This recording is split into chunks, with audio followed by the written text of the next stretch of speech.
This conference Thanks will for now be reminding me. recorded. Otherwise, sometimes I. Okay. So this session will be recorded, and it will be available on SelectorsHub YouTube channel. And also, I will be sharing the slides as well, whatever we will be discussing. So don't worry, guys. Everything will be there. Okay.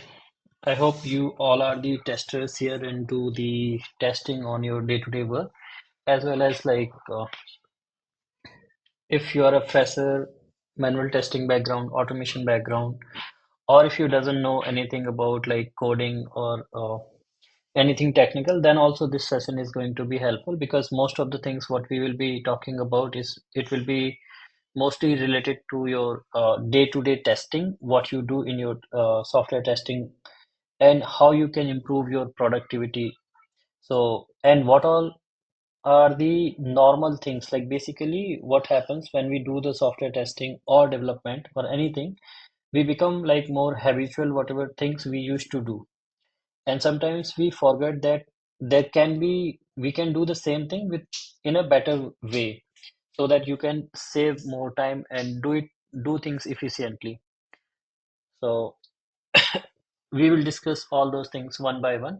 And even if you guys are already using SelectorsHub tools or SelectorsHub, then also you are going to learn lots of new things because we keep adding new features and new tools. So definitely you are going to get some or other things, a lot of things new as well. Okay. And one simple rule is this, that please keep yourself mute. If you have any question, feel free to put that into the chat section, and I will be addressing all your queries. And at the end, like we will ask you guys to unmute and then you can discuss as well. We can discuss. Okay. So getting started now. Very first thing, how do you guys test the links? Also, I just wanted to tell you guys that I will not be giving any kind of gyan. I will be talking about like a straightforward the problem and what could be the solution for those problems so that it will help you in your software testing. How do you guys do the testing of links on a web page? Like for an example, what I'm saying here, like here in this website, like this is my website, and I wanted to make sure that whatever links are there on this web page, all the links should be working. It shouldn't be like, okay, this try now button or install now button is not working. Like suppose some users comes on my website and they click on this and this link doesn't work. It will give a bad impression. Like if I'm on this page and if somebody comes here and if they click on some link here and if that link will not work, like this link is not working, it is going to give a very uh, bad feedback, or like whatever, like people will not come back. They will say like what this website, what this company can provide us provide us like testing solution when their own website is breaking, own links are breaking, right? So these things like really matter, that all the links should be working. Okay, so Amit is saying like using Selenium, I guess. Okay, so there are like multiple ways people used to do the link testing in a different ways. Like some, I'm sure some of you might have done like this in Selenium. That first you fetch all the links using /a, then running a loop and then checking the status, right? So how can we do that efficiently? Like on this page, there are many links. We cannot, like if we just check how many links are there on this page, there are 99 links on this page. Is it like really this is going to be very complicated for us to test or click on all the links one by one and check whether those are working or not, right? Like Premanand is saying, by clicking a link and check if it's not broken and navigating to intended page using API 200 response code or UI as well. So imagine like if like what Premanand, one of our attendees, saying, like imagine like you have to click on all these links on this page which are available. If you have to click on one by one and test that whether those are working or not, this is going to kill our time entire day. So for that reason, we have to solve this problem, because there could be many websites. Like let's say you are on Amazon, you are on Flipkart. Now there are hundreds of links are there on these pages. It is very, very difficult to test all the links in a like one by one, or in this page or any website, right? So for that we have this tool, check my links. It's a free browser extension. You just have to click on that and it will verify and fetch. First it will fetch all the links from your web page and scan all of them and get the status HTTP status code for them and show you the result. Then you can just see all of them like one by one. So here, like in this web page, like let's say for an example, I will first show you very simple thing on google.com. You just click on this logo here. This is check my links. I have already installed it on my browser. So you just have to click on this and you see it has fetched, like there are 26 links are there, and how many of them are valid links? So 9 are valid. Valid redirect link. Valid redirect links means on which you click and it opens in the new tab. Then warnings, invalid links. So there are 0 invalid link on this page, 17 valid redirect, 9 valid links. If you want to see the report, you just click on view all. It will show you the report as well, that you can see all the links, which all links are there, their status code. And if you want to download, you can export and download as well.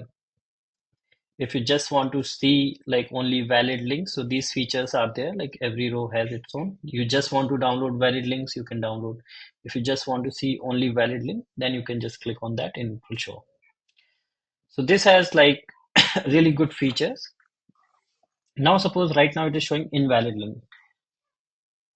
Let me just give you guys one example where you will find the invalid link as well. So here, let's say I'm on this page and I want to test all the links, whether they are working, how many, what kind of links are there. So just click on the logo and it will start scanning, and you can see that whichever will be the valid link, it will highlight, it is highlighting in this green color. Valid redirect, it is highlighting in this color. So you can see that there is one invalid link, valid link, valid redirect link. If you want to see this invalid link, you just click on this and it will show you here. So this is the invalid link. Now we got it, we can correct it. So basically, if you open this link, like if I click on view, you see that it is not working. Why? Because S is missing. So knowingly we have added one dead link, broken link in this page, so that I can give you guys an example. So this is how we can quickly just test the links on a web page.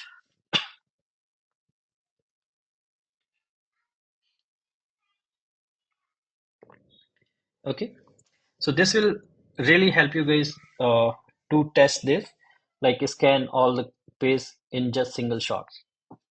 Now you must be seeing that there are things like it is highlighting everything in like this color. So too many colors are there. Entire website color got highlighted and changed. So sometimes you want don't like, even if like let's say this color thing here, it is like very similar colors are there. You want to change this, like let's say you want to change the valid link 87, valid redirect link. You want to change this green color to something else, then you can change this color as well. Just click and then you can change, like if you want anything else like this one or anything from here, so then you can change the color as well for those, and it will highlight with that color. So you can change the highlight color of this as well. And if you don't want to highlight, you just want the count, you can uncheck these, and you see that the color will not be added here. So this way you can remove the color as well. You can just simply use the extension without highlighting them. Okay. So this has like many features. Here under settings, you have lot many features. Like if you want to exclude links from these particular domains, so you can just keep on adding them here. So you can add them here. Like if any particular domain you want to exclude the link, method of request, you can auto check. And here you want like here more things we have added, like what kind of links you want to include, exclude. So that also you can do that, like number of follows links. So you might have sometimes seen in the DOM there used to be an attribute relative is equal to no follow. So in that case, like if you want to exclude, like by default it will be excluded, those links will be excluded, but if you want to include, you want to test them, then you can just check this and save your preferences, and it going forward it will be taking those links as well. So these features are there under settings, so if you want to change uh, or update any setting for yourself, that you can do, and all these settings will be saved in your local. So next time onward, whenever you want, you like whenever you will be using, it will be opening with those settings. Also, here you have, like if you make any setting and if you want to go to default, like let's say, because here we have changed the color, like if I open a new tab and click on this, so because we have changed the color, did some setting change, so if you want to reset, you can just click on this reset all and it will go to the default setting.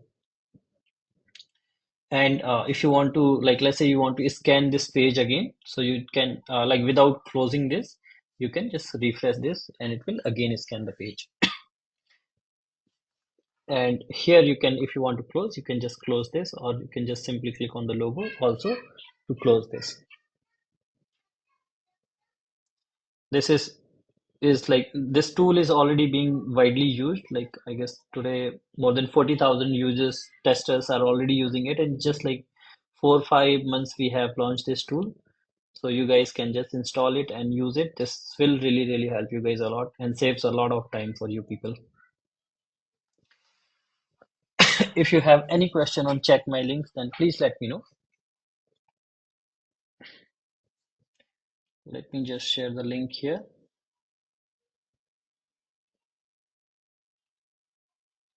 Anybody out there already using this check my links tool?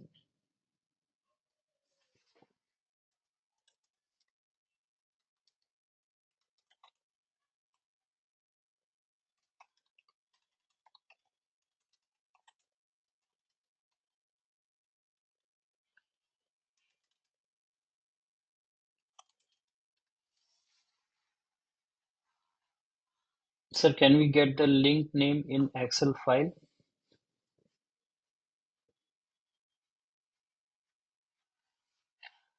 Can we get the link name in Excel file? Okay, so currently we are just exporting the URL only, not the link text in the report. But yeah, that's a good idea. If you want, like we will include that feature as well, so that you will be having the link text as well here. So we will add that. This is good feature.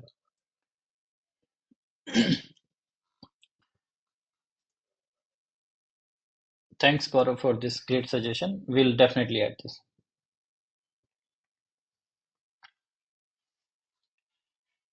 Amit, in my company, extensions download is blocked. Okay, so because we are going to talk about a lot of extensions today, so uh, let me just explain this quickly. Actually, see, when we are working in any company, like in any company, if you're working, whatever tools you are using, not just extension, every tool is blocked in every company.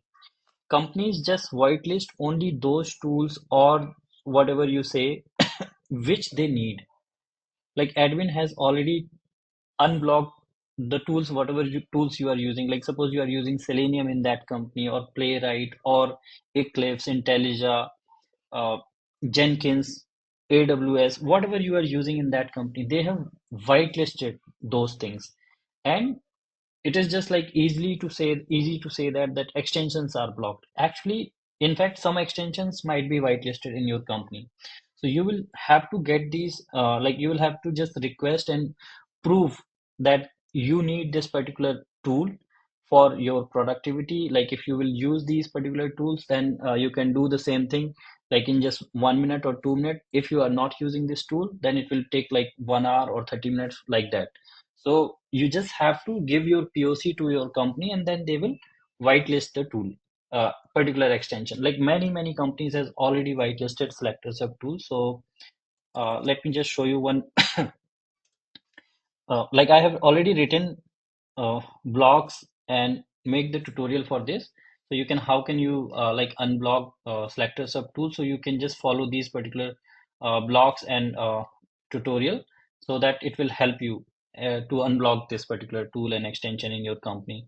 And if you need any help, like you guys can just write it to me, or just connect us on SelectorsHub website live chat. We will help you to get these tools whitelisted. Like in many banks like HDFC, many banks, like I will not take the name, but it is already being like tools extensions are already being SelectorsHub extensions are already whitelisted. And if you are using Selenium, like I'm sure who is asking, Amit, in your company, like Selenium is whitelisted. Like, are you guys using Selenium?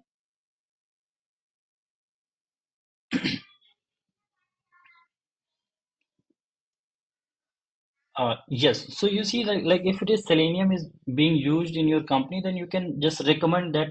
You see that this is official Selenium website, and here SelectorsHub is officially recommended by them on their website. So if you when you show them like these kind of things and your POC, they will definitely whitelist it. So here you can see that it's on their website. And like all the tools, like we were talking about check my link, so you can see that it is featured and got the verified badge from Chrome extensions, Chrome store. So this is absolutely safe and secure. And here you can you guys can read the privacy policy that we don't save any data. All these extensions and tool runs in your local system, and they are highly safe and secure. They run offline. So they will definitely whitelist. And if any help required, you guys can always like feel free to connect with us. We will help you.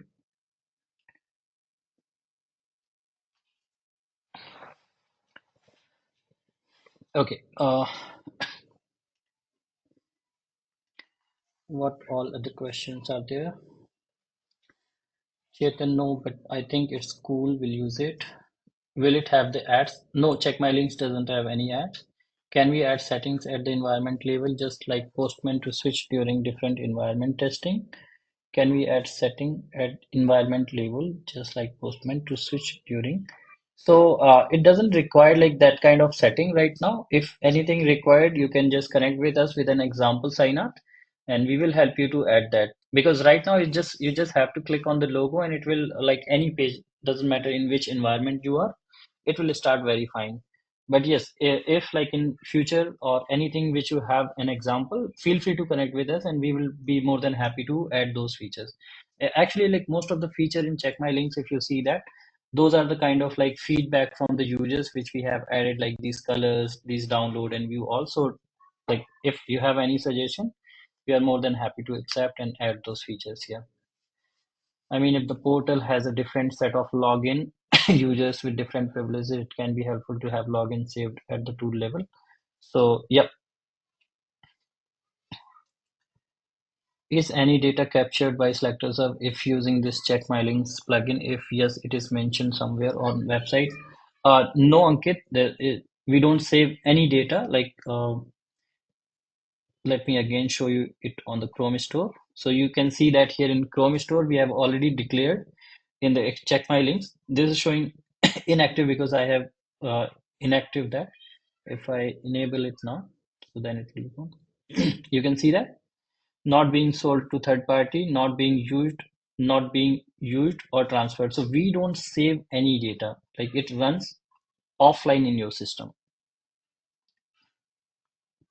Like if I disconnect the internet and if I want to run this particular extension in your local, then also it will be running. And if you guys want to run it on incognito mode or for local files, so what you have to do, just right click on the extension, manage extension, and here come down, scroll down, allow in incognito mode.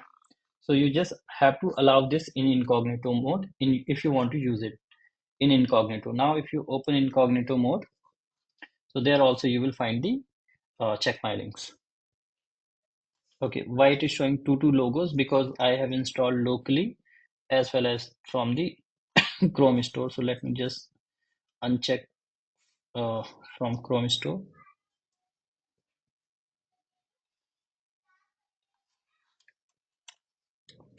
So this will be here.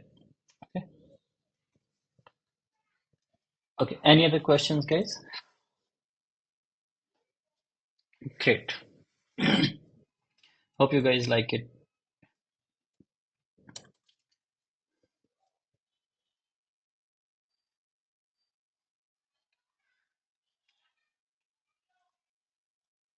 Okay, moving on.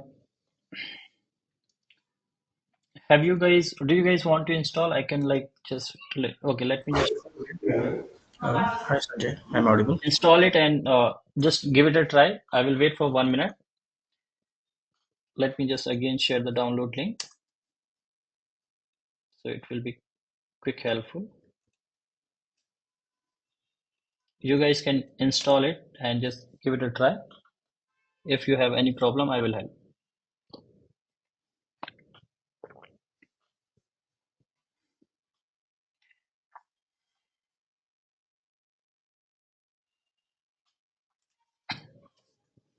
And those who have installed it and already tried it, I will request like if you guys can just uh, give a review here, anything like 5 star, whatever you like it about this tool, that will be great help.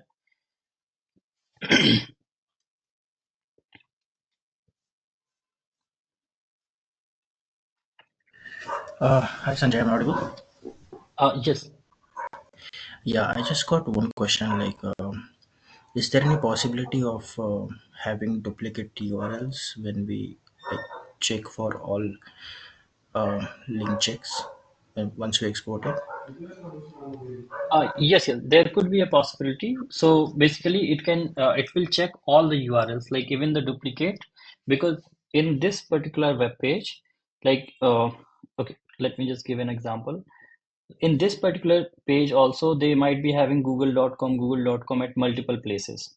So we just consider like every link should be verified at every place. Like on this page, SelectorsHub.com, like this logo is also directing to SelectorsHub.com. In here also it is directing to SelectorsHub.com.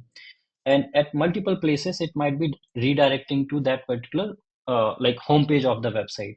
So it could be a chance that you might have by mistake written a wrong URL for this one or for this one. So we, without anything duplicate or anything, we just verify each and every link. Wherever there is a link anchor tag, we just verify that. So you get the correct result.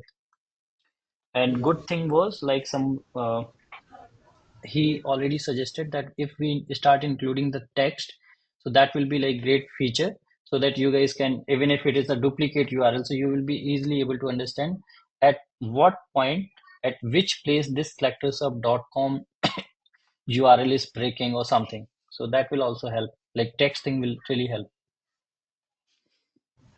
Okay, thanks. Gaurav Pathank, he Uh, has suggested this. Yes. Hi Sanjay, I have a question. I see the tool page. Am I audible? Yes. Yes. Yes. Please tell me. Uh, Yes. yes. Please tell me. So I see the page of the yeah, the page of the tool. It is showing get right. I mean the header. So is it possible to test the URLs having the post? If it is possible, how can we configure the body for those UR kind of URLs with post or patch? Post on patch. Actually, your voice was breaking. I didn't get your question like 100%. Uh, Like on Method. this Can you page. open that? Okay, so uh, check my links. This Chrome store Yes, you are you saying? see. Okay, Maybe I okay. can So type on the chat. are you saying this like in Chrome store it is not working? This tool page. So one thing I will just tell you guys that extensions doesn't work on this Chrome store as well as on the blank tab. So make sure that after installing the extension, you are opening any website and trying it on a actual website or web application. Extension doesn't work on Chrome Store. Like this tool page, if you are trying, it will not work. Like none of the extensions. That's a rule actually from the Chrome side.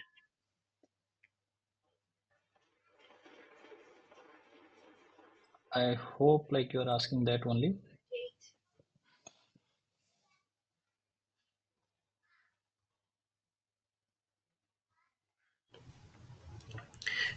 Yeah, while he is typing, let me rephrase his question. I think he was asking about like there are different methods of APIs like post, patch. So can we use them other than get method on check my links? Yes. That is there in settings. That is there in settings. Okay. Yeah, that you will find it in settings if you want to change that. Here. Like right now we have two methods. If that will be required, we will add them as well. But for like a straightforward check, this is the only thing which is required. Okay. And if like what I will suggest that first you guys try this with the like whatever default settings are there just to test your links. And then like if any feedback, once you guys will be having the hands on it, then if you will be having any suggestion, any feedback, feel free to like connect with us and we'll be more than happy to add them. Okay. 56. Cool. Now let's so these were the like some of the features which we were talking about, like change, disable, highlight, color, view and download report. And there are like lots of settings which you guys can add 60. them. Next thing is page load timer. Do you guys test the load time of your website? Like whenever there's a change, any change happen. Like let's say on this particular page we have changed something, any release we have pushed. So like whenever there is a change happen, do you guys test the performance of your application?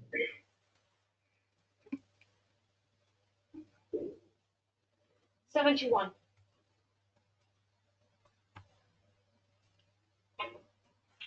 Anyone? Clearance from the four times world champion to inflict a significant early blow.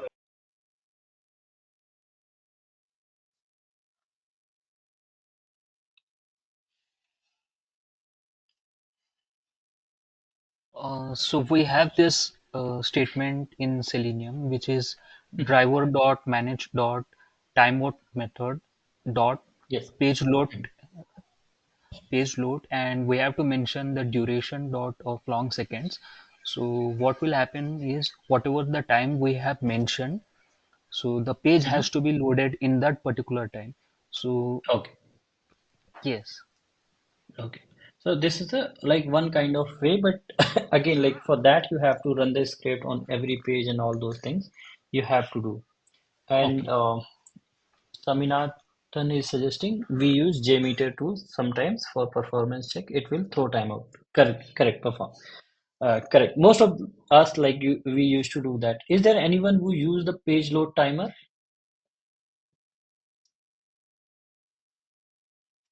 Okay.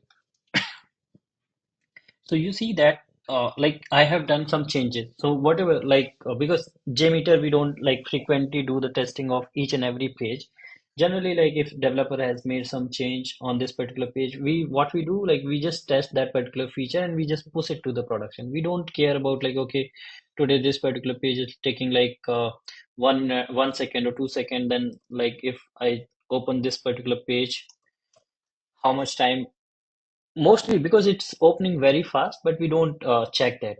And trust me, like pretty much every company used to have their own threshold load time. Like if you're working in a company and you have a website, then mostly like kind of like Amazon or Flipkart or Myntra.com, they all have their threshold load time. Like our website, any page of our website should not take like let's say more than 2 seconds. If it is taking more than 2 seconds, then we should be reporting that particular uh, like page or anything, right? So how can and like on every page because there are so many pages and every time we cannot run the script that will again take a lot of time and is when you are running through a script it is not going to give you actual like kind of like load time which a user will be getting. So you want actual load time from your browser itself. So for that we have this page load timer, again a browser extension. You just have to keep it added in your website, and whenever you will open any page, it will automatically show you the load time here. You can see that on the logo. Like we are not doing anything. It is going to show you. Like I'm opening this page. I have opened this page. How much time it has taken? 1.27 second. How much this page has taken? 1.67 second. How much it has taken Amazon website? 1.30 second. So you see that if I go to any page, if I have this tool but installed in my browser, I can see that this particular page, how much time it has taken. So now life is very simple. If I'm testing my application, my website, you have any website in your company, you just open the page, any page, and it will show you once this loader is stopped here, like this particular loader on left corner, if you can see my cursor, if this loader is stopped, immediately it shows the load time. Okay, this has completed. This page has taken 2.25 seconds. If I open any other page, how much time once this loader completed? It has taken 1.33 seconds. So if I'm on Amazon, I go to any page, how much time that has taken? 2.40 seconds. So this way I can get the load time of any website without doing anything. So I'm simply testing my website. Okay, fine. I'm not going to test anything related to performance, but still I will can keep an eye. Okay, this particular page is how much time it is taking. And what all parameters are there? If you click on the logo here, it will show you all the parameter like response, DOM, parse, execute script, content loaded, all these things. All the details you can see how it has been calculated 2.399 milliseconds, sorry. So this is basically 2.3 second it has taken. And you can see the report of like last 100 page you have opened. So you can see, click here, and you can see all the links which you have opened and their load time here respectively. So very simple tool, page load timer. You just keep it installed in your browser, and whenever you will open any web page, it will automatically give you the load time. You will not be doing anything. Also, see, like both the tools, whichever tool I will be talking about or giving the solution to you guys, it will be like very simple. You will not have to do anything extra, and you will be getting the result. And there are like many other features, so which also I will be sharing.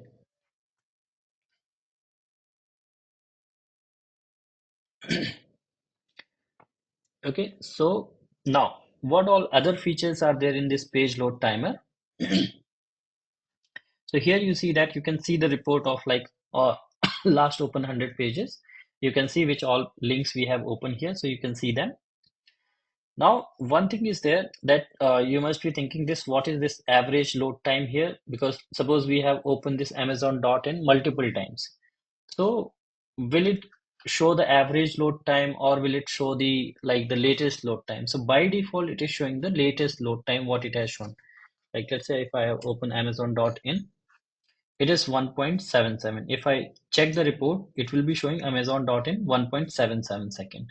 If I again load this website, this time it has taken 1.07 seconds. So if I again open the report, it will show the latest, but the last one is not there. But suppose if you want to see the report for all the like every time you have opened, like number of times you have opened that particular URL, if you want to see the duplicate thing, duplicate response time all the time and average of them, then we have this feature in this page load timer. Here click on settings, you can see that keep duplicate URL values in report. So now if you click on this, now if you refresh this page, the last report time will be there and this will also come 1.18. Again, if we hit 1.16. Now let us see the report. So you can see all three are there. All the three load times is there. And what is the average load time? 1.14 second. So this way we can calculate the average load time as well. Because sometimes your website, because your manager will ask, what is the average load time of our website? So sometimes there could be something like your website loads very fast, sometimes it is up and down. So at least like if you open 5-6 times and then you can see the average and also you can show the report that this is how it is there. So this way you can get the average load time as well. If you want, like you can uh, keep this settings, duplicate URL on. Okay. Now another great feature it has, like check this page load timer. You can run for a particular website as well. Because right now you see that it is running on Amazon. If I'm opening SelectorsHub website, it is running there as well. If I will open flipkart.com, it will start running there as well.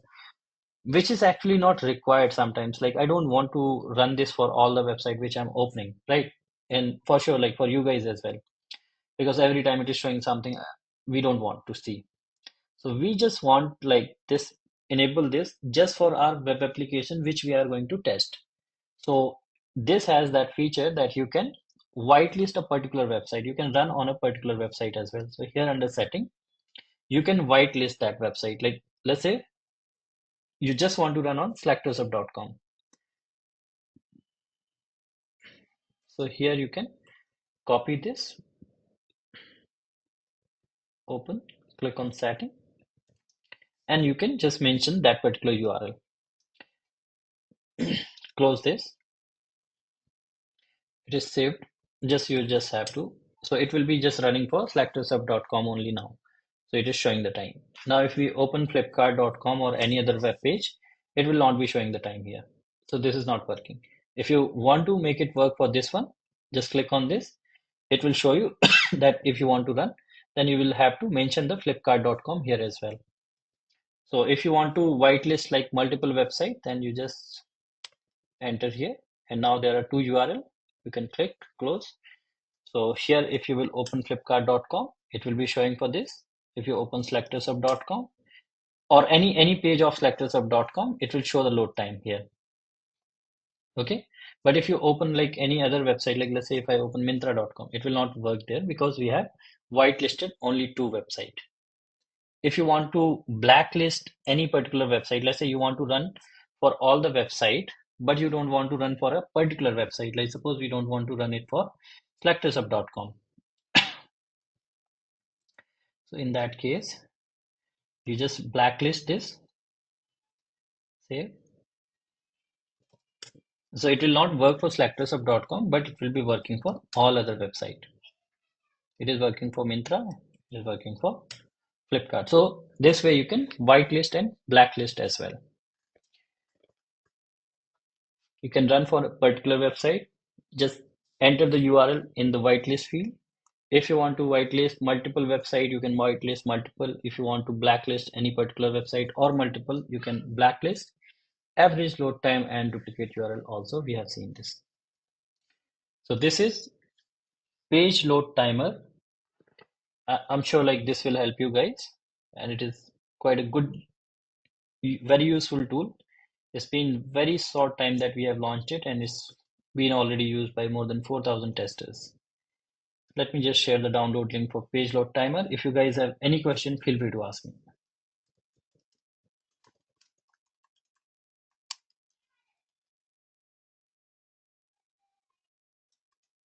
Anybody was already using this?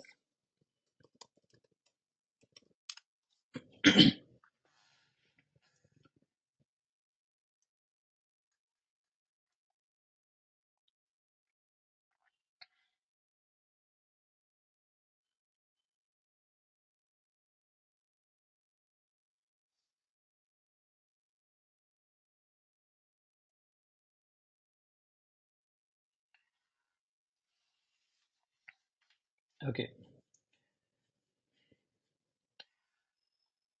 no question.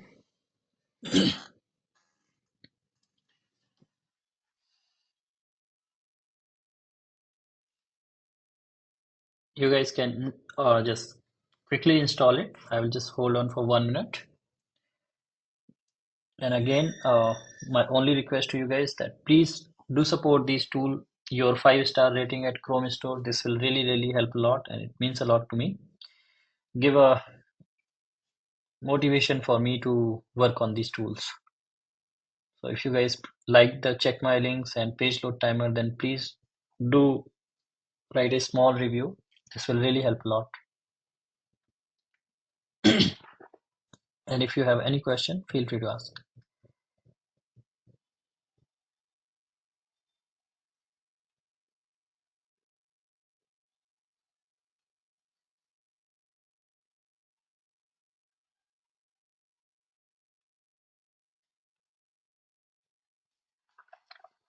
Okay. Once you guys are done, let me know. We can proceed.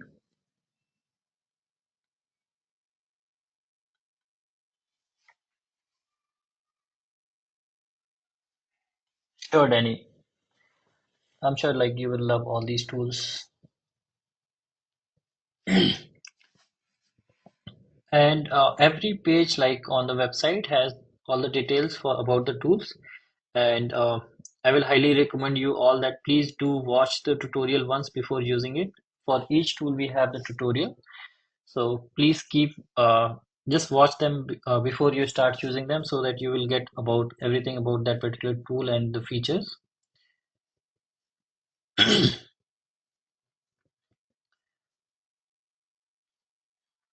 And as we like keep adding very frequently new features, so like we also keep adding the tutorial about them on our Selectors of YouTube channel.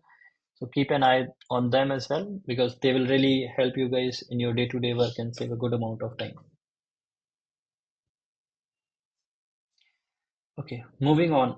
How do you guys keep yourself updated with the latest testing trends? Like what's happening in software testing? What new tools, new technology, what people are talking about, what events are happening, what testing jobs are there? How do you guys keep yourself updated? Oh, thank you. Thanks for this suggestion. Somebody also earlier mentioned this that there's a spelling mistake. I will correct it. Thank you. Thanks for the great feedback. Testers eyes. Really good. This duplicate. I will fix it. I didn't get your name. Govardhan. Thank you so much. Okay.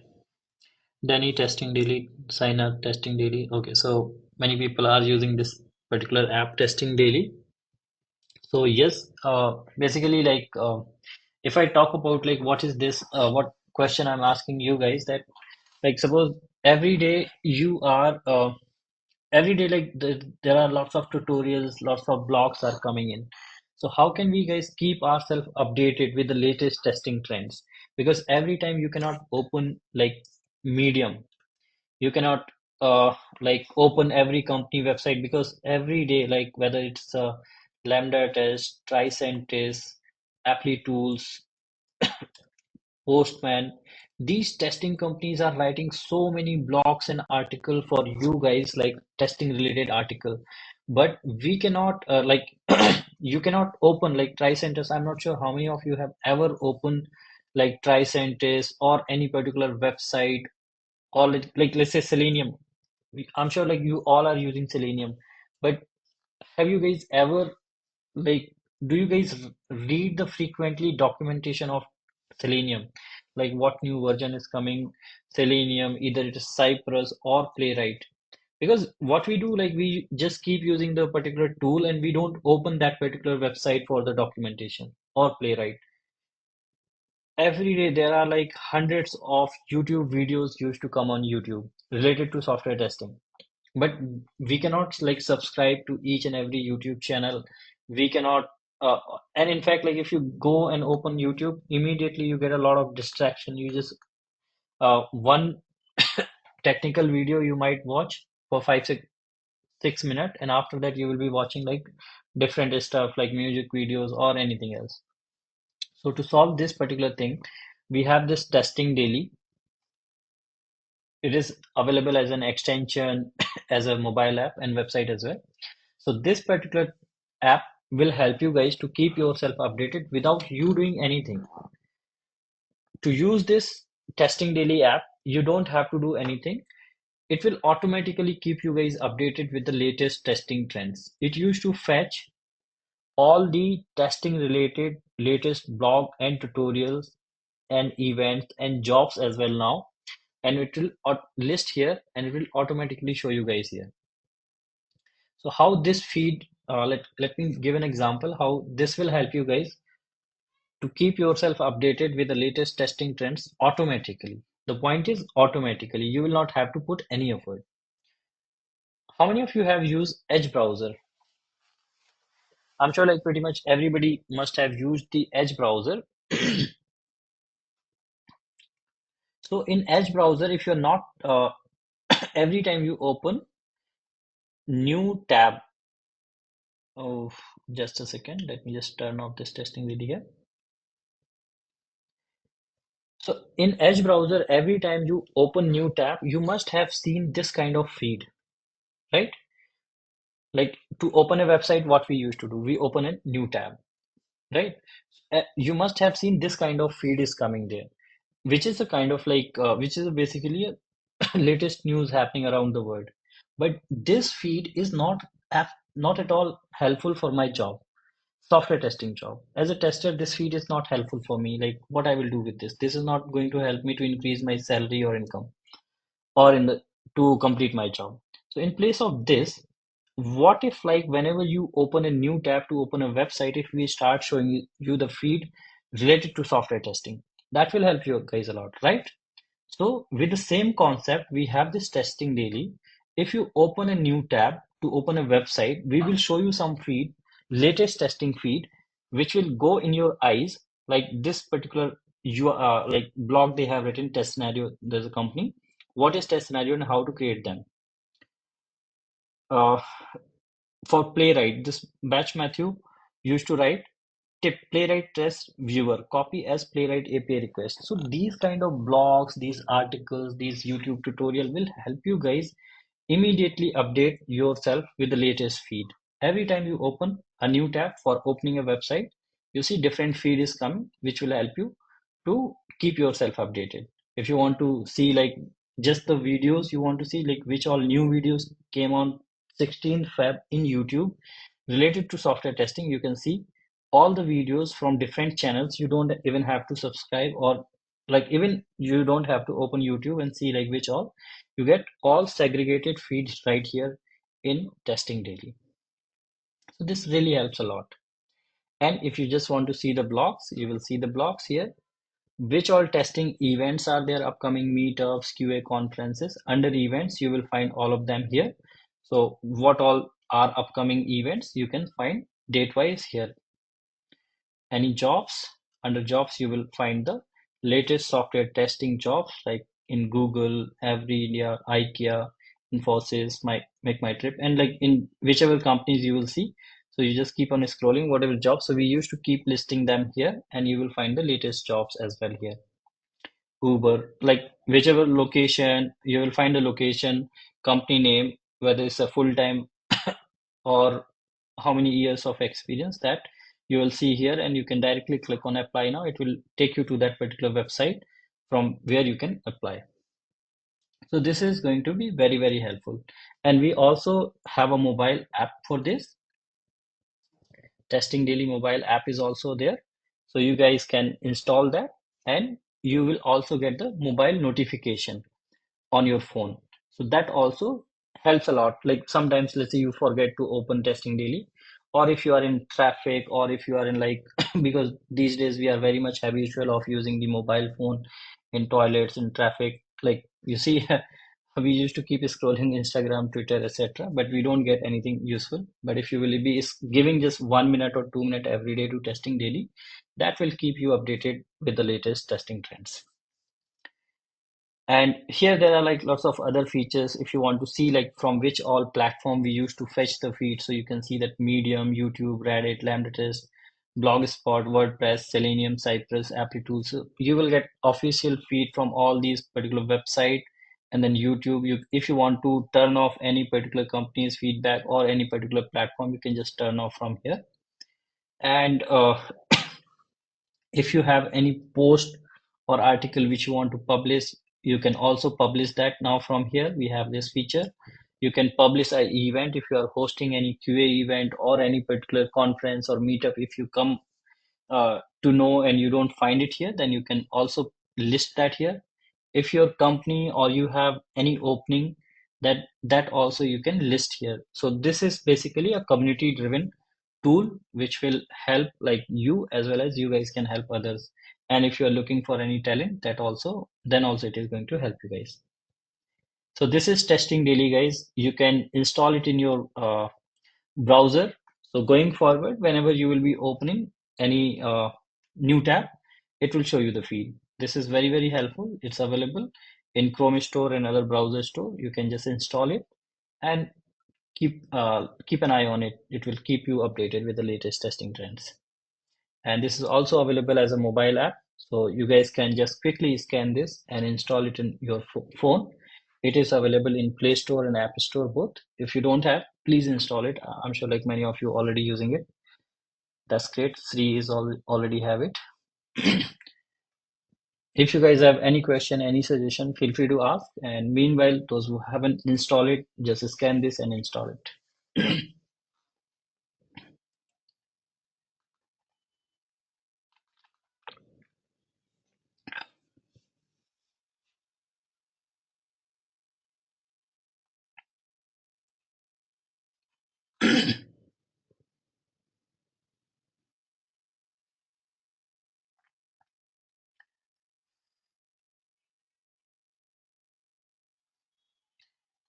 Okay, I'm sure like by far everybody must have installed it. And so I will just quickly show you on mobile as well. So this is how it used to show. So same way, like whatever is in extension, it shows the feed. So whenever you have time, you just open it. And here you can search for the feed if you want to search, like under post, event, or job, anything you want to search, you can search here by the location or and all those things. And here you can see the videos, blog, events, and jobs. And here under plus button, you will find same thing, like if you want to publish, post, event, or job, that you can see. And here on the top, we used to keep showing like any latest upcoming tools or upcoming events. That also we show on the top, so that also you can see. And here you have all the options. And please do write the review and share it in your QA community groups and whatever you have. And if you are presenting in any conference or meetup, then please do present these tools so other will get to know and they will get a help. Okay, moving on. Do you guys have any question, any suggestion? And I guess we already crossed 1 hour. Do you guys want to take a break or shall we continue?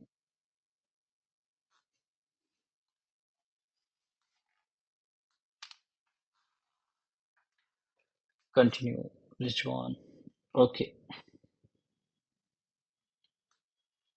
Okay, so we'll continue. Continue. I'm sure like you guys are enjoying.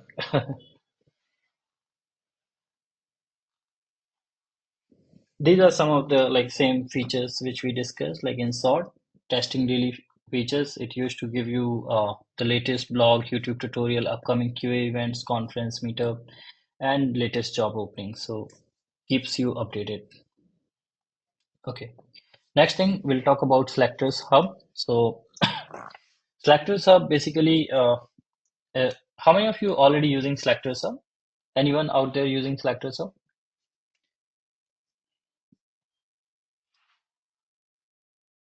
So Selectors Hub is an widely used XPath tool which helps you guys to learn about the XPath CSS selectors, writing the CSS selector, learning about the XPath and CSS selector error handling, learning more about the DOM, shadow DOM, iframe, and a lot more things, SVG, etc. And at the same time, it helps a lot with the auto-generated XPath and CSS selectors. And again, like what we just told you in the beginning, that these all the extension and tool are highly safe and secure. They run offline in your environment. So even if you don't have internet, then also you can use them, and we don't save any data. And it is like officially recommended by Selenium. So if you are using Selenium, then definitely you can use it. Okay.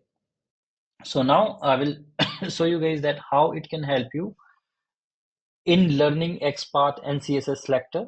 If you are writing in DevTools, then how SelectorsHub is better if you want to verify that XPath and CSS selector. Let me show you guys here. So, okay, first of all, like after installation, like let's say you have installed SelectorsHub here from Chrome Store, you guys can see already like more than 300K testers, actually more than 90K testers are using today. Just in a week, it will be 400K now. So widely used. After installation, where you will find it, you just right click, inspect, and here on the left side you can see Elements tab, and there on the right side you will see these two arrow. Click on this and SelectorsHub will be the last tab. Okay, you can also drag and drop at the first position so you can see it here. Also, you can open SelectorsHub just by clicking on the logo as well. So you just click on the logo and you will see it here.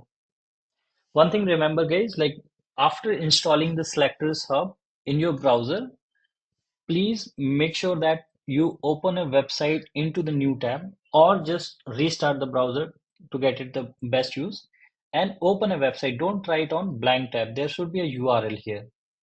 Extension doesn't work on blank tab. So make sure that there is a google.com or you have open any website here. So then only you use the SelectorsHub. Okay. So let me just go to this page here and open SelectorsHub. First, I will show you in DevTools and then I will also show you here for the quick access. Just by clicking on the logo, you can use it. So here, when you open SelectorsHub like this, suppose if you are writing any XPath, okay? Here, for an example, if we want to write XPath for this particular element and you are writing in DevTools, okay? So let us write here. First of all, see like how much difficulty you face when you write here in DevTools. /input we will write here. Okay. Let me just for a second close SelectorsHub. So /input, and the moment you start writing, you see that DOM will scroll up and down. Again, you will have to inspect that element just to see the details. And suppose here ID is available, so we will copy this. And you see again DOM gone, that particular element gone. So again, if we want to copy or something, you will have to see that. And this is completed and it is showing one matching node. Okay. If you by mistake make any mistake here, like let's say you have written something like this, you are someone like newbie, like I guess Danny here is there, he is new to SelectorsHub or maybe like XPath and everything. So he's learning something new. So there could be a chance that he might miss some syntax or anything, or he might add something except extra which he might not be aware. So can anyone tell me like whether this XPath it is showing right now 0 of 0? Is it a syntax error or something else? Why it is showing 0 of 0? It is actually 0 or there is something wrong?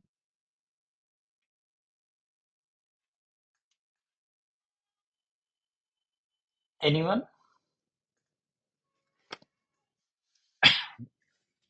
DevTool error. Okay. Then it's not, okay. It's not DevTools error. DevTools is showing 0 of 0. This is a syntax error of XPath. Like this is wrong XPath. So someone, those who already are aware, they might be knowing.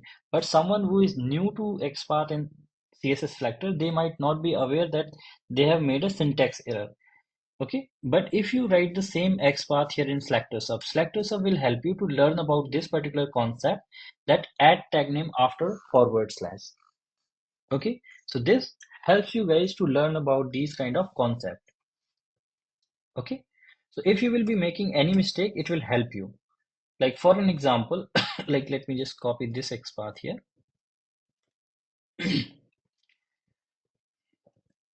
and we'll add it. Sorry. Okay, copy this. This is correct. Yes. Let me paste this here. Okay. Now it's not showing anything, any match. It is showing 0 of 0. Okay. Can anyone tell like why it is showing 0 of 0 even though this is a correct XPath for this particular element? Any guesses?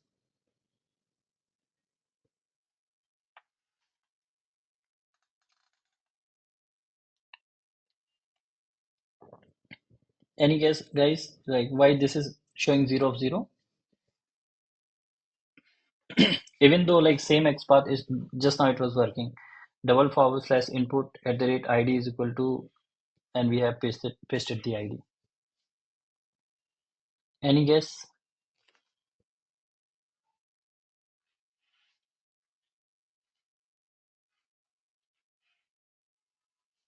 Okay, let me show you guys.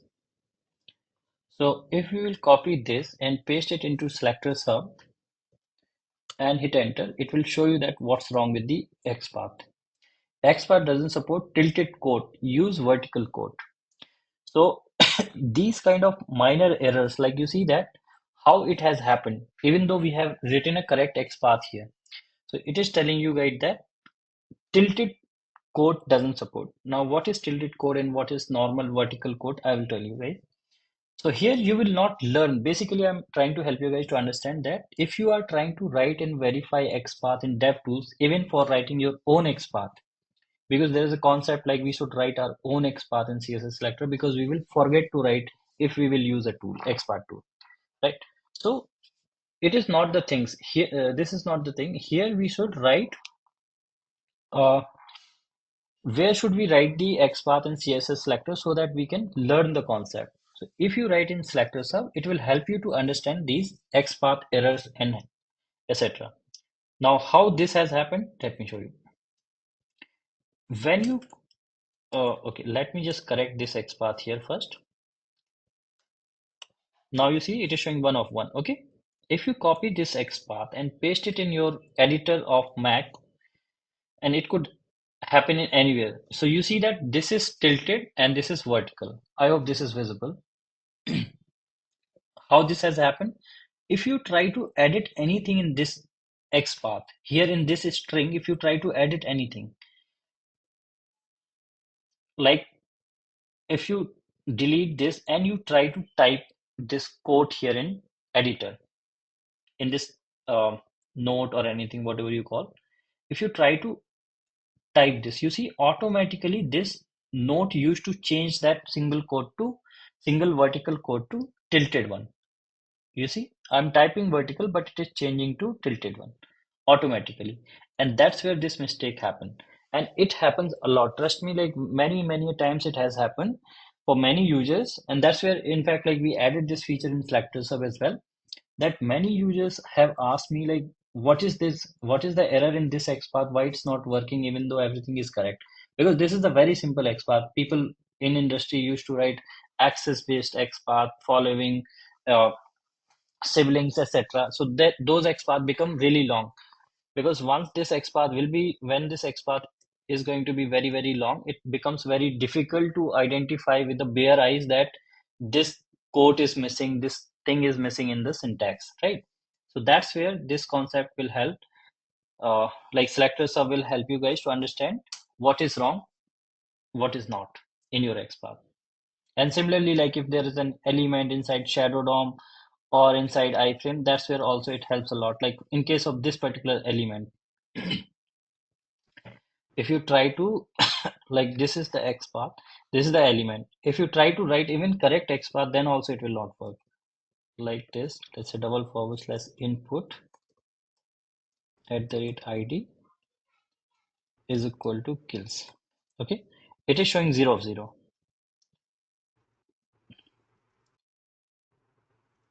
Even though you see that this is correct XPath. Now there is no syntax error here. Any guess, guys, why this is wrong? /input @id is equal to kills. This is correct XPath for this particular element, but still it is showing 0 of 0.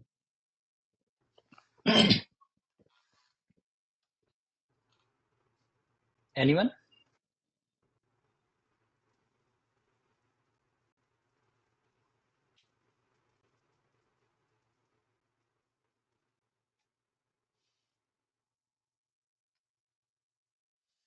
Okay.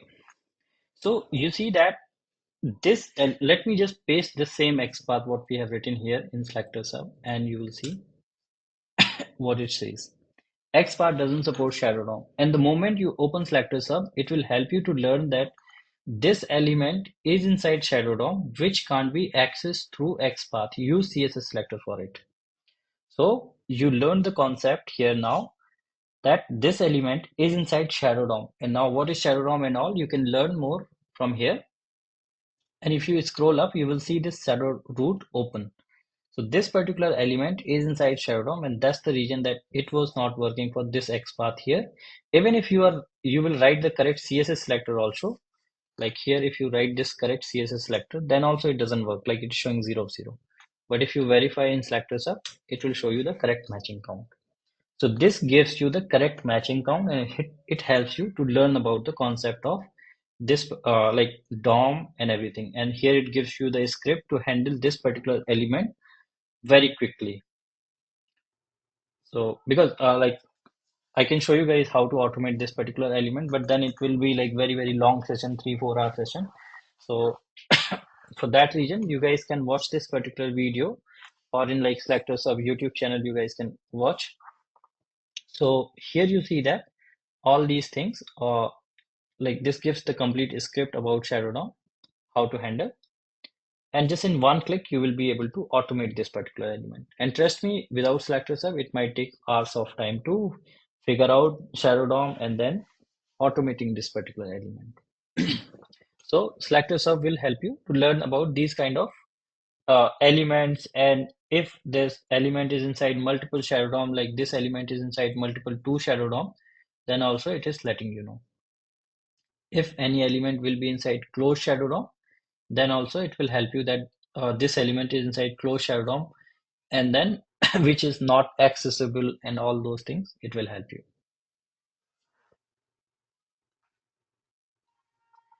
Okay. Okay. Now, before I go there, so SelectorsHub will help you guys to learn about the DOM, XPath, syntax, error, CSS selectors, etc. And it will also help you like when you will be writing the XPath and CSS selector for any element. It will, like, let's say we are going to write for this element. The moment you start typing here, you see that it gives you the auto suggest here. So you can quickly complete your XPath. You need not to inspect element again and again. You need not to type the complete XPath by yourself. You get everything ready-made there. And a lot of things, like you will learn about lots of concept, that what all type of XPath for this particular element, what all things are possible, that you will learn from here, like contains at the rate ID name and all these things, and the matching count right there you can see here. So this helps a lot. Okay.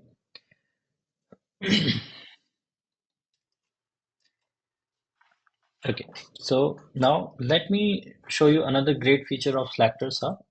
So you see that here, suppose you are using SelectorsHub or DevTools. Okay. Hi Nagaraju. Okay, I will show you that SVG and Shadow DOM complete code as well. Just a second. Okay, before that, I want to really show you guys this great feature. Suppose you are using DevTools here or SelectorsHub in DevTools. So what will happen, like we are using here DevTools and SelectorsHub or whatever in this page. Now we want to use it in this particular page. So again, we will have to open, right click and open DevTools, inspect and all, right? And open this as well. If I go to this page, again, I will have to right click and open. So can we have the like in one shot open SelectorsHub, and whichever page we will go, we will be able to use? Yes. So you just have to click on the logo here. Quickly you can open SelectorsHub just by clicking on the logo from the toolbar. And now you go to any page and you will be having opened here and you can use it. So this will become very easy. Like now if I go to any page, I can use SelectorsHub inspector from here and inspect and automatically generate or write XPath here. I can go to this page here. I need not to open DevTools. I can quickly inspect and generate and write whatever I want to do. I can do this. So this is, you see that I don't have to open. Now I can go to any page and like I can quickly inspect the element and all those things I can do. So this is very helpful. Like you go to any page and you can you don't have to open DevTools again and again, and you can use it from here.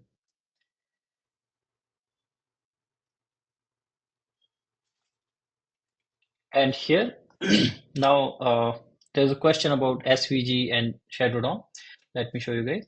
If you inspect any element, you see that this SelectorsHub inspector is very helpful. The moment you use this inspector, you just hover on the element and it will tell you that this element is having a special property.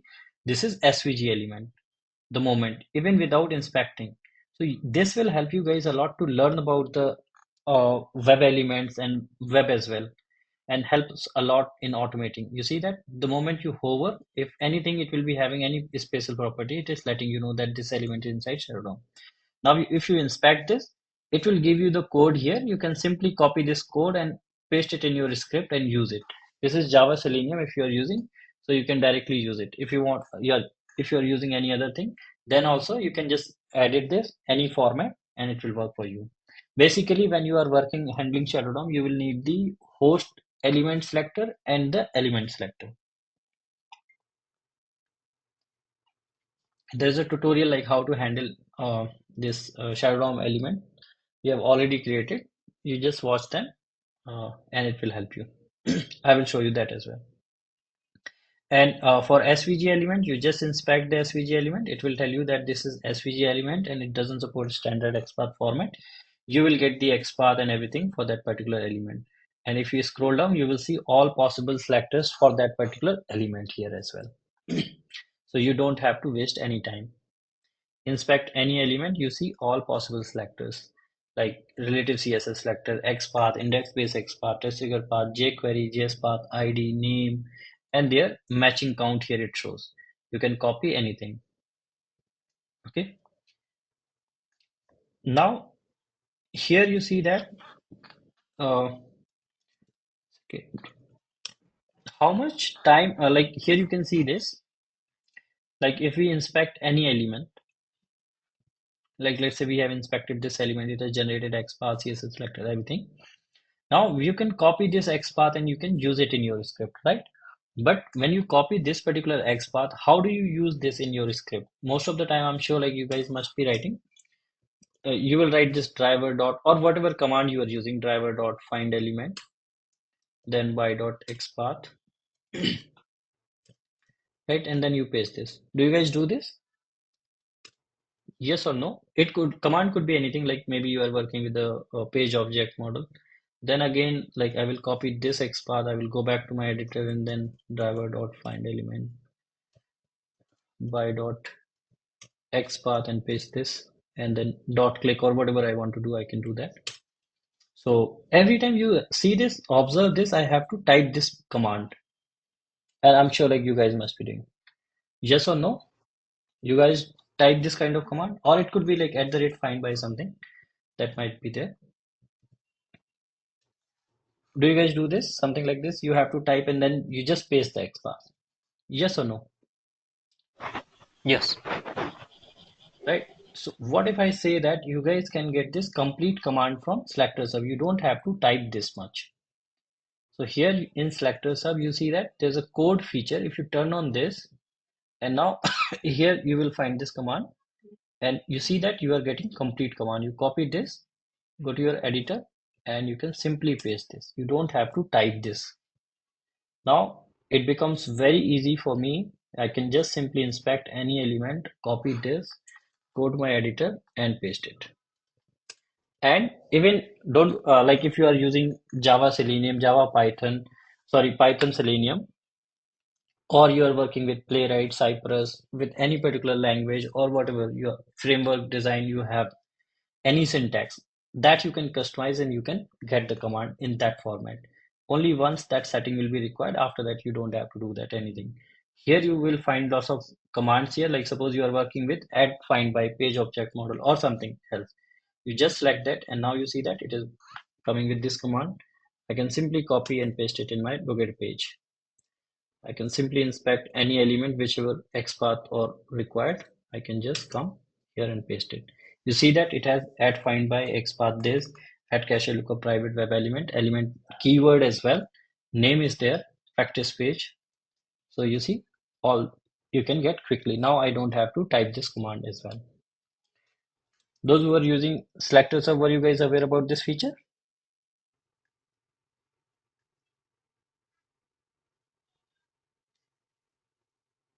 No. Great, Arun was aware. Good. Now suppose you want to create a locator page quickly. So in that case, because like if I will copy paste one by one these commands, it will take a lot of time for us, right? So how can we generate the locator page for all these elements? Here there's a POM page thing. Click on this button and keep this command on. Now you start inspecting elements one by one and you will see that in SelectorsHub it is getting generated. The locator page is getting generated. You can simply inspect one by one all of them. For whichever you want, you can just inspect. And then you copy this and paste it into your code.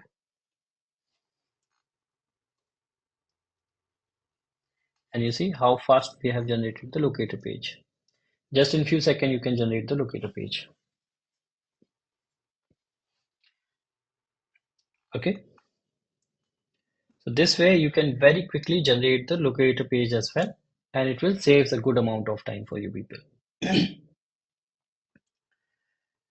Nagaraju, should we have SelectorsHub advanced version, paid version to get an access for generating the code? Because I noticed that it only shows that element is inside Shadow DOM and I don't see the code, attribute, POM, page options. No, Nagaraju, you don't have to. Whatever I'm showing you guys, I haven't shown anything related to paid version. Everything is free, what I'm showing you guys. So if you are using SelectorsHub, this is there. Like if you are using SelectorsHub, all these things are there. I'm not sure how you're not able to see this option. There's a POM page, code options are there. If you are using it in DevTools, like you have open SelectorsHub here in DevTools, you will find those options here on the right side. You see on the right side, those options are there because we have the less space in DevTools. So here you will find those options in DevTools. On the right side, you see those icons. So this is there in free version. In paid version, like if you, as you have asked it, let me show you quickly. In pro version, it becomes, this feature become more advanced. Like if you click on code, you can select this here and click on POM page. So this inspector is little more advanced in pro version. If you select this inspector, you can very quickly inspect all the elements for which you want to generate. Like you don't have to select the inspector again and again. So this is like very advanced feature that you don't even have to select the inspector again and again, and you can copy and paste in your uh, code. So this becomes more advanced in pro version, this inspector, with all the features what there are there, those are there in free version as well. So nothing is like missing in free version as well. Just that like there will be more advanced feature in pro version. That's the thing. But whatever I'm showing you guys, those are in free only. Okay, Shadow DOM iframe. So if any element will be inside iframe, then also you can find that. You just select the inspector, hover here, you will see that this element is inside iframe. It will give you iframe XPath as well as selectors for that particular element which you have inspected. If any element is inside multiple iframe, then also it will give, like this element is inside two nested iframe, iframe XPath for iframe 1, for 2, and then XPath for that particular element. So this becomes very easy to automate these kind of complicated elements as well. And those who are doing the practice of automation, guys, or doing the automation, if you really want to learn the complex automation and you want to become perfect, try to automate this page, SelectorsHub.com XPath practice page here. If you will automate all the elements of this page, you can consider yourself expert in UI automation because this has really, really complex elements. We have really complex element in this page. So just like click here on this page. If you click on this button here, we have really complex elements, like elements inside iframe inside Shadow DOM, and all those things. So if you inspect those elements, it will give you like very complex scenarios as well. So this will help you guys a lot to learn those things.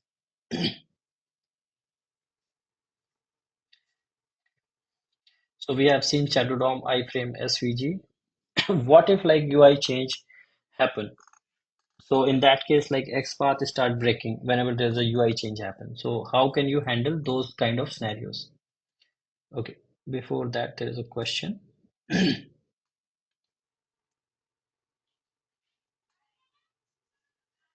By copying the elements, is that like copying or cloning any website? By copying the elements. Danny, I didn't get your question. By copying the element, okay, maybe like I'm not sure what you are asking. I guess you are asking copying the X path of that particular element. There's nothing like copying the element.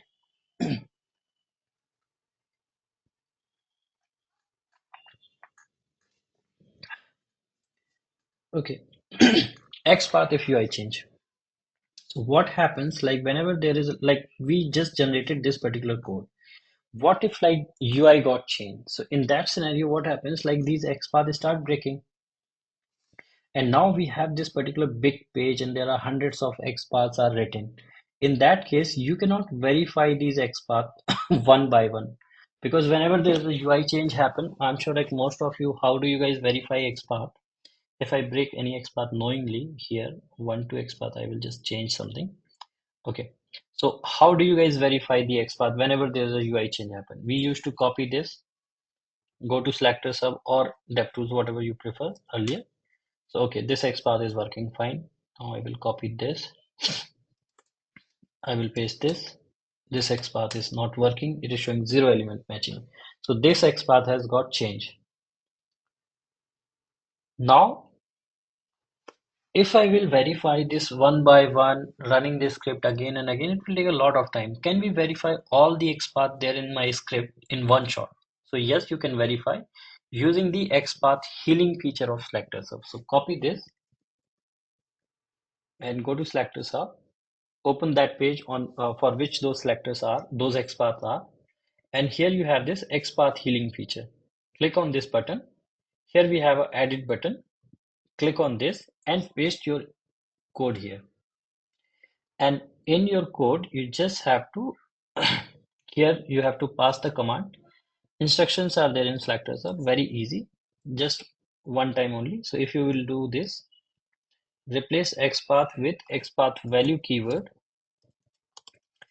and now just submit, and you will see that it will fetch all the XPath from your script and showing you the which one are the broken one. So when UI change happened, these two XPath got changed from my script. I can quickly fix these two XPath and my script will start working. So this is the XPath healing feature, which really helps a lot to verify the complete like all the XPath from the script just in single shot. Okay. So this is very helpful feature in SelectorsHub, which helps you to quickly verify all your XPath.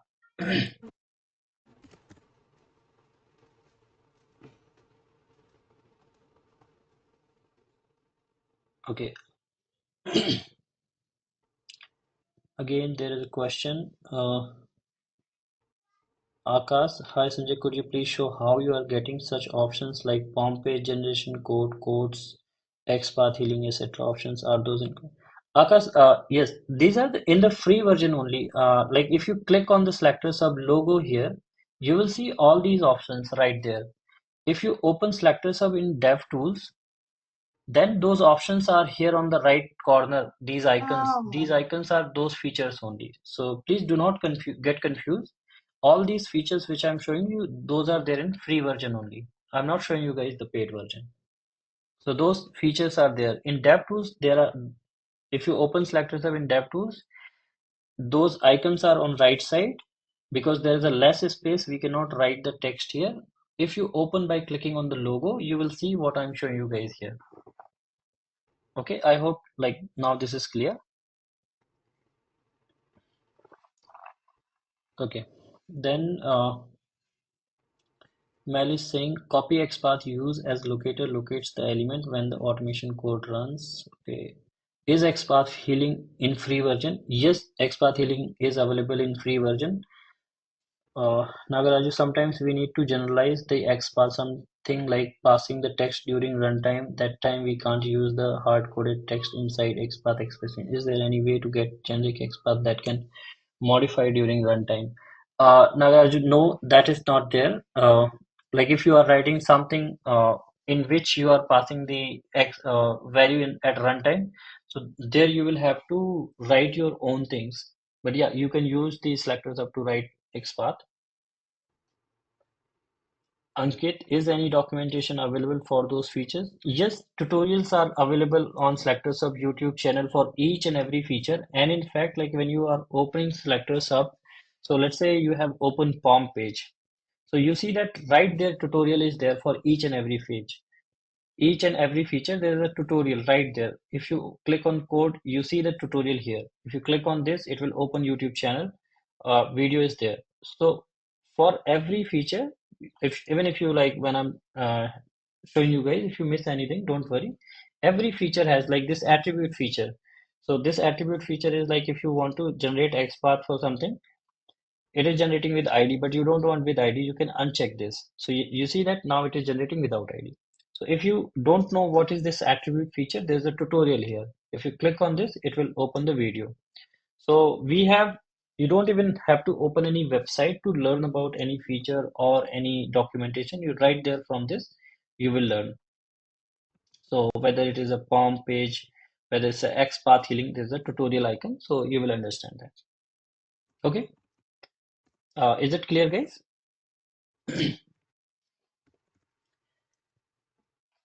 Can it actually generate automation code, not just the selector? It can generate the locator page, it can generate the partial pseudo code, but it won't generate the complete automation code which you can run. Because if you are generating some code which can execute, so we like for that you will have to use like AI codeless generation tool, which we don't have right now. Now here I want to show you guys one thing which will really I'm sure like you guys will love it. Like in free version, you have seen the XPath healing feature, which just verify the XPath. What if like you have because in your code most of the time you don't just write the XPath, you guys must be writing XPath, cssSelector, etc. Right? So in that case, like if you are using XPath, cssSelector, ID, and every kind of selector, in that case, how this it will not be able to verify all of them, right? It will just verify the like it will just verify only uh, XPath. But what if like you are using everything like XPath, cssSelector, then how can we verify all those?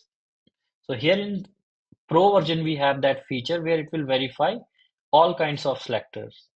Like suppose this here, this has XPath, this has ID, by dot class name, by dot cssSelector tag name. So in Pro version, we have this feature,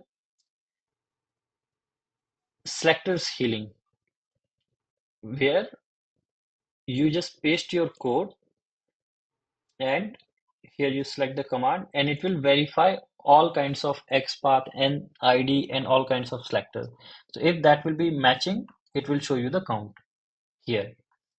So this is very, very helpful. Like it will verify even class name, ID, cssSelector. In Pro version, we have selectors healing feature, which works for all kind of selector. XPath healing, just verify XPath. Selectors healing, verify all kinds of selectors. Okay. Now a few more features I will show you guys. You can also like it also helps you to generate like dynamic invisible drop down elements. If you guys have ever faced the problems like to inspect these kind of dynamic elements, like suppose if you're typing here something, let's say I'm typing iPhone. If you want to inspect this dynamic element, the moment you right click, you see it disappear. So how can we inspect this element? So if you want to inspect these kind of elements, what you do, we have a feature here in SelectorsHub. For using this debugger feature, please open SelectorsHub in DevTools only. Here open SelectorsHub. What you have to do, you see that this debugger button is there on right side. Now you click on this icon, debugger icon, and within 5 seconds make this element visible. You will see SelectorsHub will pause this element. Now it is paused and you can inspect this. And you can see that we are able to like inspect this particular element here, and you can see that DOM, it is not getting disappear from here. So this way you can inspect such kind of dynamic element, dynamic disappearing drop down elements as well with the help of SelectorsHub debugger feature. You can also inspect bubble loader and all those things. XPath with respect to other element. If you want to write XPath with respect to other element, like most of the time, many of you might be want to write XPath for this element, let's say this box enter email box with respect to this label user email. Or suppose you want to write XPath for courses with respect to products. So how can you write this dynamic XPath? sorry, XPath relative to other elements. So here in SelectorsHub, we have this feature, access XPath feature. Click on this. First, you inspect the parent. So let's say we want to write the XPath for enter email with respect to user email. First, inspect user email, and again select this inspector, and then inspect this enter email. And here you go. You can see this. It has generated the XPath for this email field, enter email field with respect to user email. So you can generate the XPath relative to other elements. Suppose you want to generate XPath for courses with respect to products. First inspect products, then inspect courses. Here it has generated XPath for courses with respect to products.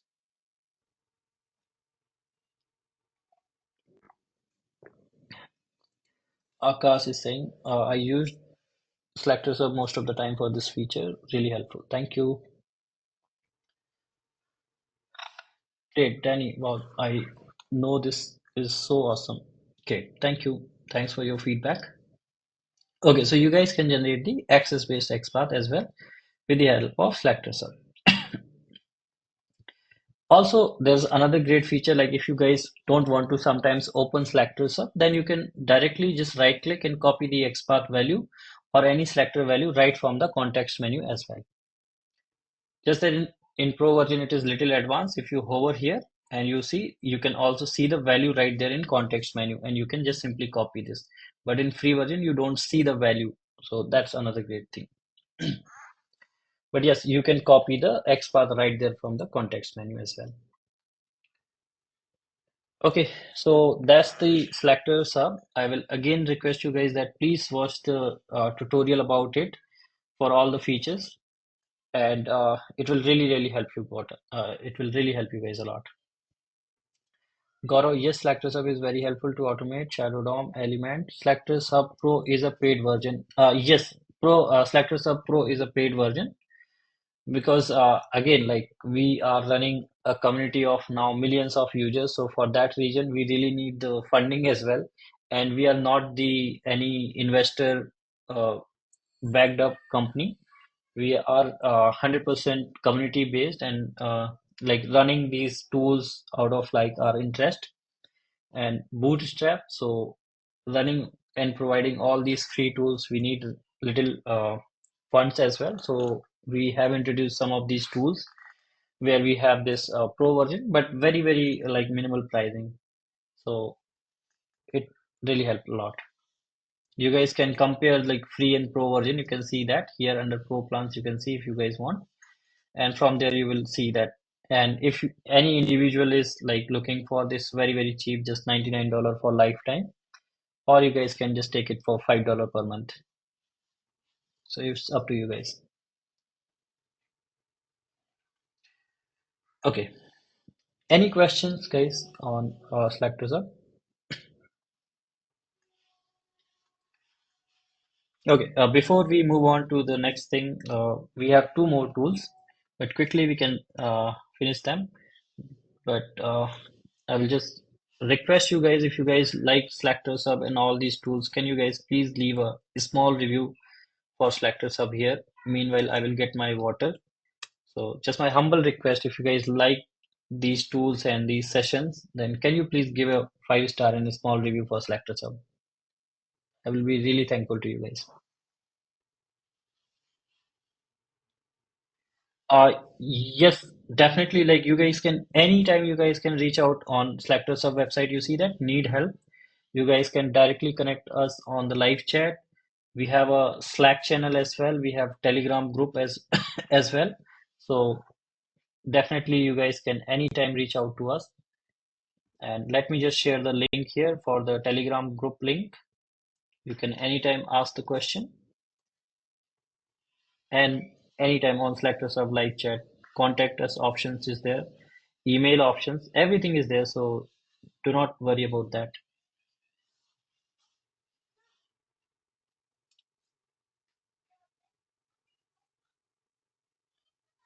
My humble request, guys, please add a small review for this SelectorsHub.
Okay, so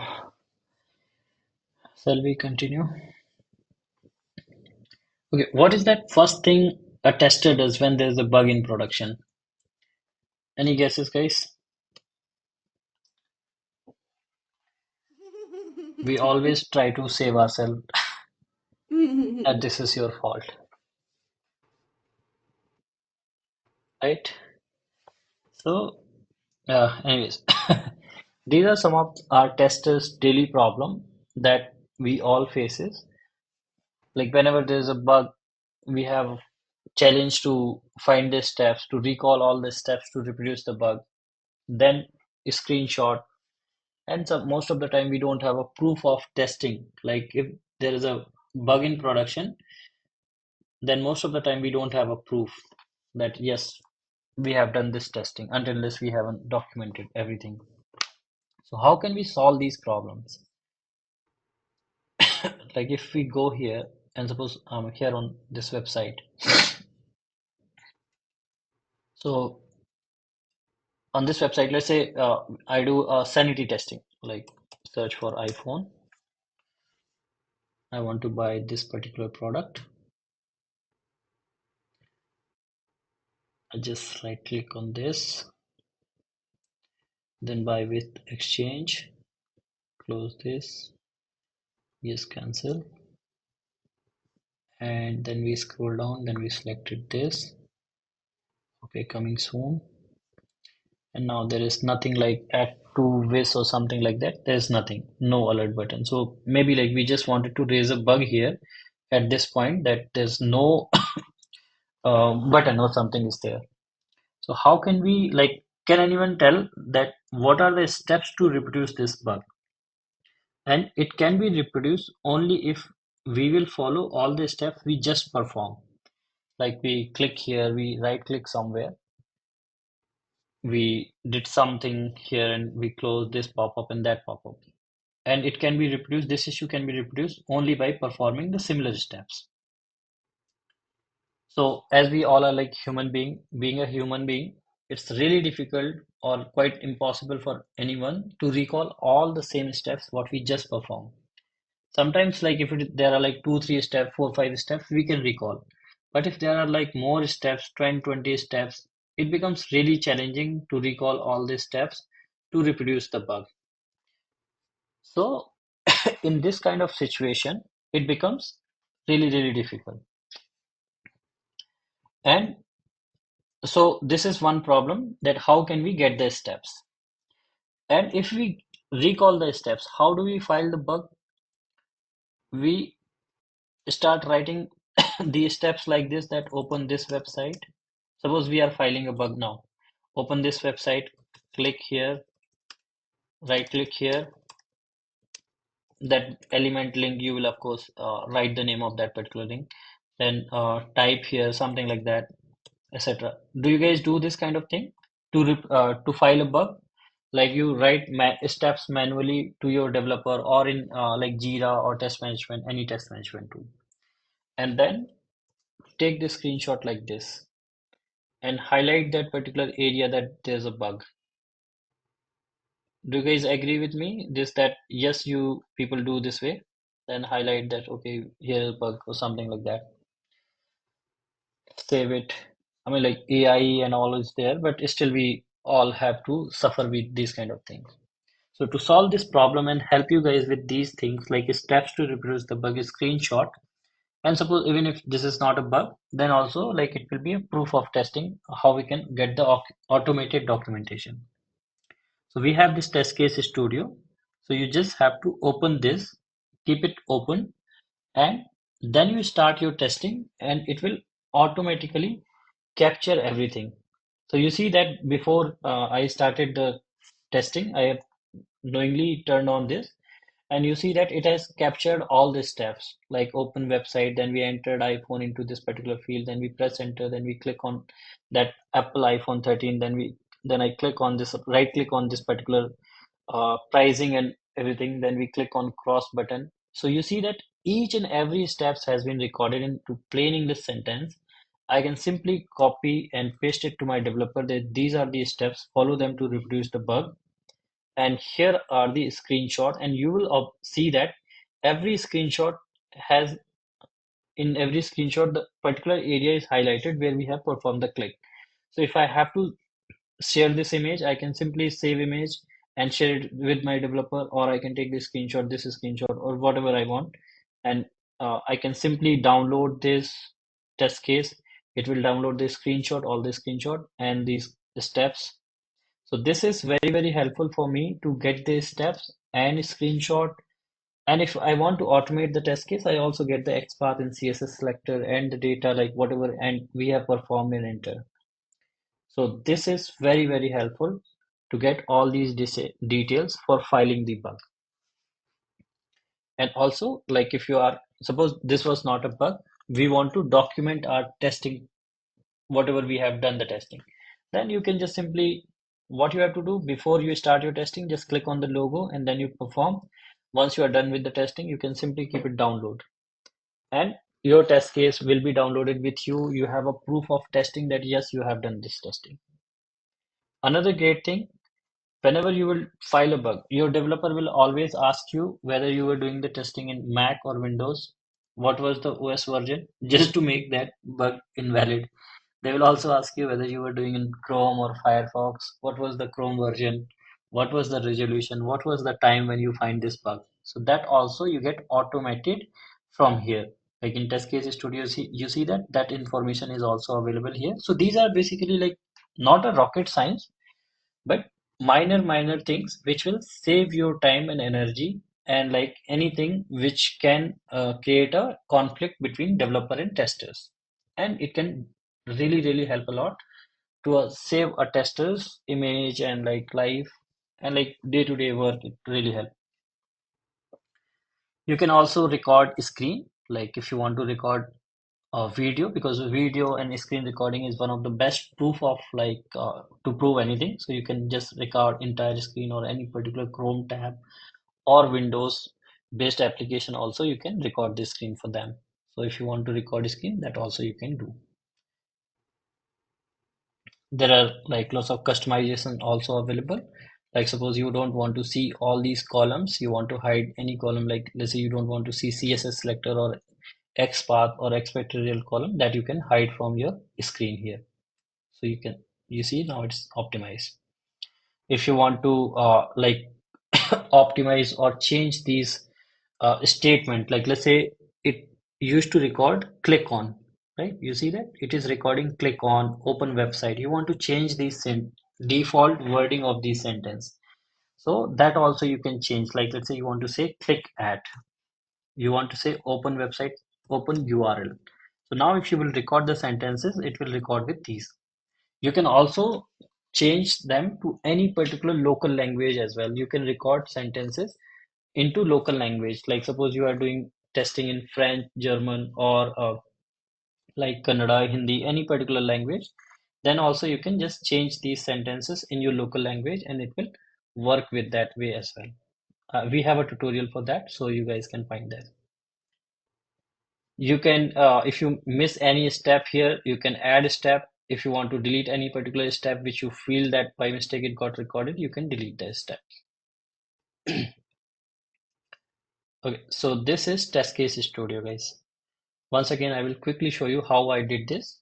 Before you start your testing, let's say we are on this particular page, we want to do some testing. You just have to click on Test Case Studio logo, and then you can start performing your testing. And you will see that it will start capturing everything. You see, it has captured. So this is simple. You can learn more about this particular tool. You can watch the tutorial and it will really help you. Its pro version has many features, like you can record multiple test case, you can resume recording at any point of time. You can directly upload the recorded test case in Azure or Jira. Lots of customizations are there in pro version. You can like add column, delete column, and rename the column. You can create the customized template in the, you can select a screenshot, redo, undo. Lots of things are there in pro version, so that also you can explore if you want. You can download in multiple format, Excel, CSV, PDF, Doc. Yeah, and you can directly upload on Jira, TestRail, or Azure if you are using any test management tool. So those features are there in Pro version. Okay. Any question? Let me just see. And where you guys can find the download link here in SelectorsHub website, Test Case Studio. This is one of the highest rated recorder plugin out there in Chrome Store. With all 5-star rating, more than 50,000 testers are already using it.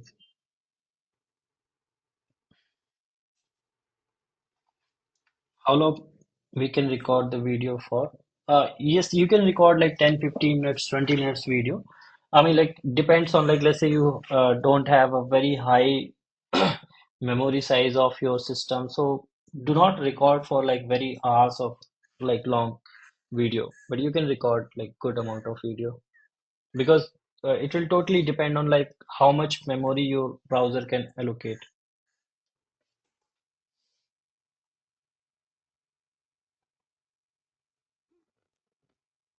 Okay. Yeah.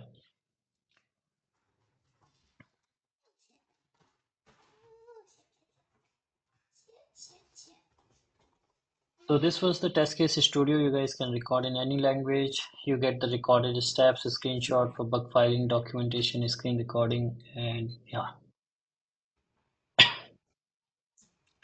Then last tool, how do you guys generate the fake test data like for your testing? So for that we have autotestdata. It's a simple web application, single page web application. So this is autotestdata.com. From here you can generate the fake test data just in simple 3 clicks. So you can select whatever fields you want to generate, like let's say name, phone, email, currency, number range. In what format you want to generate. So like JSON, XML, HTML, whichever format, and number of rows. Okay, so you can change that if you want. Then click on generate. Here it will show you all of them. So this is there. Like suppose you want to add any particular field, you want like credit card field, you can add. And then if you like you want in CSV format, number of rows, you want 20 rows, you can click on generate and it will generate in CSV format. You can it has lots of customization, like suppose you want in dollar, not in dollar, INR, you want currency, you want to start from 10 to 20 or let's say 6,000. You don't want this number range, you can delete this particular field. You just want like first name, you can add the first name. If you just don't want the phone, then like in what format country code you can add. So let's say +91. Email ID you want with your company domain name, so you can add that. Like let's say you want with SelectorsHub.com, I want email ID. If you anything you want that you can customize and change here. You want, let's say date, you can add this in what format that you can choose from here. And I want like let's say Excel format, number of rows, click on generate. You can see that it has generated and all the email IDs generated with my company domain. So this is how you can generate the fake test data. There's a tutorial available here at the bottom. So if you guys have any doubt, you can watch it and then you can download it. And here you can see that more than already 42,000 testers already use this tool. So yeah, this is a great tool to help you guys to generate the fake test data. You can no need to download any particular tool or anything for this autotest data. You can just autotestdata.com. You can keep it bookmark in your browser. Whenever you need the data, you can just quickly generate it from here. So this was the autotest data. These are some of the company's logo where these tools are being used. Pretty much every company is using. And we have already achieved more than 1 million downloads for selectors of all these tools. With that, thank you so much everyone for joining in. I hope you guys learned and found these tools and this session helpful. Please do share your feedback and review on any of the social media, whichever you feel. And also please write the review about these tools and feel free to present these tools in your company. It will really help a lot your team and everyone. And if you guys want to connect, you guys can scan this QR code and feel free to connect with me, follow me on different social media platforms. With that, thank you so much everyone once again for joining in. If you guys have any question, feel free to unmute and you can ask the question. And I will be uploading this recording on SelectorsHub YouTube channel. So let me just share the channel link, guys, here. You guys can watch that later. And also I will share the Telegram group link. So, and all the links I'm sharing here.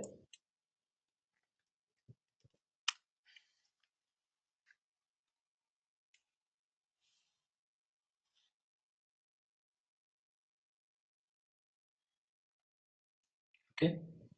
So yeah, you